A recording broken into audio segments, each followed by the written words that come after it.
Trump ने अपनी white majority को खुश करने के लिए एक और कदम उठा लिया है और बोल दिया है कि जितनी भी थर्ड वर्ल्ड कंट्रीज हैं वहां से जो इमिग्रेशन यूएस में होता है उस पे फिलहाल पॉज लगा दिया जाएगा, मतलब कि रोक दिया जाएगा। और जैसे ही ये न्यूज मार्केट में टकराई, चांदी जो है हवा की तरह ऊपर जाने लग गई। जो पागलपन पिछले महीने चांदी में चल रहा था दोबारा देखा जा रहा है। 5.5 से 6% की तेजी है और 1,72,000 यानी 8,000 रुपए महंगी हो चुकी है एक घंटे के अंदर अंदर।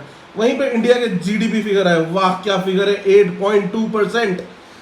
पर इसके कॉन्ट्रेरियन आईएमएफ यानी कि इंटरनेशनल मॉनिटरी फंड ने इस जितनी भी हमारी कैलकुलेशन होती है जीडीपी को निकालने की, उसको एक कैटेगरी दी है उन्होंने, सी कैटेगरी। मतलब दिखाया कि आपके एनालिसिस करने का जो तरीका है, जीडीपी निकालने का जो तरीका है, वो हमें मान्य नहीं है या फिर उसमें कुछ फ्लॉज हैं। बट जीडीपी फिगर तो तगड़ी आई, 8.2 बहुत ही तगड़ी जीडीपी फिगर होती है। और उसके हिसाब से जो हमारी महंगाई है वो रिकॉर्ड लो महंगाई आ रही है। गिफ्ट निफ्टी 150 पॉइंट ऊपर, मतलब कि हवा के। कल अगर मार्केट खुला होता ना तो मतलब कि जिनके पास कमोडिटीज है, जिनके पास इक्विटीज हैं, 150 पॉइंट का उछाल, 100 पॉइंट का उछाल आपका इक्विटी में दिखता और गिफ्ट निफ्टी के हिसाब से, और आपका कमोडिटी ऑलरेडी सिल्वर दिखाता, दाड़े मारता। बट अभी 2 दिन का समय है, 2 दिन में क्या ना खास्ता क्या हो जाए पता नहीं।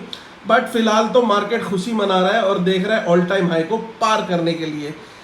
इसके अलावा आप देखेंगे कि भाई बाजार में विदेशी निवेशकों ने बेचना दोबारा शुरू कर दिया है। लगभग आज 4,500 करोड़ का आज बेचा, कल भी लगभग इतना ही बेचा था। एक दिन बीच में 4-5 हजार करोड़ का खरीदा था, तो उस दिन 300 पॉइंट की तेजी हुई थी बाजार में। बट वापस बेचना शुरू किया और डॉलर का फिर से रिकॉर्ड लो पे आ जाना, यानी कि 89.45 के लेवल पे आ चुका और 90 जल्द ही टच कर जाएगा। मैंने आपको बताया था कि 2 स्टॉक्स मैंने खरीदे, उनमें मेरी अच्छी खासी अब अपमूव चल रही है और उनके टारगेट्स हिट होते ही मैं भेज दूंगा उनको। सबसे पहला तो रिलायंस ब्रेकआउट 1508 पे मुझे दिख गया था और 1610 मेरा टारगेट है, उसमें मैं जाके निकल जाऊंगा और बढ़िया तेजी दिखा रहा है। आज ऊपर से नीचे थोड़ा सा गिरा, बट वापस मुझे कोई टेंशन नहीं है। 1610 का उसका ऑल टाइम हाई है, 1607 का, वहां पर जाके उसे बेचना है।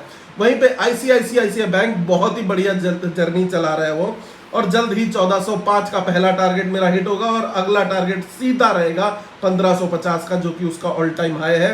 और जबरदस्त उसके आगे भी उसमें एक आधा करेक्शन आते ही वापस वो ऊपर की दौड़ पकड़ेगा। आईसीआईसीआई बैंक के इस क्वार्टर के नतीजे इतने रोमांचक नहीं थे, बट जो अगले नतीजे होने वाले हैं एचडीएफसी को देखते हुए मेरे को लगता है स्टॉक में तेजी बनना जायज है, मजा आने वाला है। तो ये 2 लार्ज कैप स्टॉक्स आपके पोर्टफोलियो में होने चाहिए। फिलहाल देखा जा रहा है निफ्टी में जितनी तेजी होती है उतनी स्टॉक्स में तेजी नहीं होती, तो आपको 20 खरीद सकते हैं, आप अपने पोर्टफोलियो में रख सकते हैं निफ्टी।